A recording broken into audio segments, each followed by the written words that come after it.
নমস্কার, আমি উপাসনা ভট্টাচার্য। বর্তমানে যোধ শিবরামপুর শিক্ষানিকেতন উচ্চ মাধ্যমিক স্কুলের ইতিহাসের শিক্ষক এবং আমি সরসুনা কলেজের ইতিহাস বিভাগের প্রাক্তন ছাত্রী। সরসুনা কলেজের ইতিহাস বিভাগ নিয়ে যদি কিছু বলতে হয় তাহলে আমি বলবো এটি অন্যতম সেরা একটি বিভাগ এবং এই বিভাগের সমস্ত শিক্ষক শিক্ষিকারা ভীষণই প্রচণ্ড পরিমাণে হেল্পফুল। তারা যে কোনো সমস্যায় ছাত্রছাত্রীদের খুব ভালোভাবে পাশে দাঁড়ান এবং তাদের আশীর্বাদ সবসময় তারা আমাদের মাথার ওপর রেখেছেন। আমাদেরকে সঠিক দিশা দেখিয়ে কোন পথে গেলে আমাদের ভালো হবে সেটা সবসময় তারা আমাদের গাইড করেন।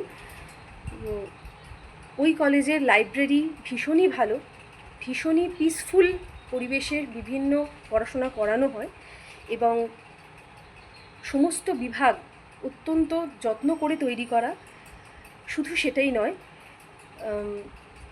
রাজ্য স্তরে সেমিনার অর্গানাইজ করা হয় সেই কলেজে এবং সেখানে বিভিন্ন গবেষকরা তাদের পেপার সেখানে প্রেজেন্ট করেন এবং বিভিন্ন লেকচার তারা সেখানে দিয়ে থাকেন। এতে ছাত্রছাত্রীরা পার্টিসিপেট করে এবং একটি বড় স্তরের আলাপ আলোচনার মাধ্যমে সেটা খুব ভালোভাবে পালন করা হয়।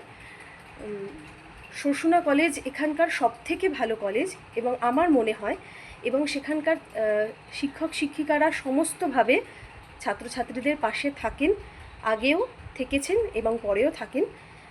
আমি ভীষণই গর্বিত এই কলেজের একজন ছাত্রী হিসেবে। নমস্কার।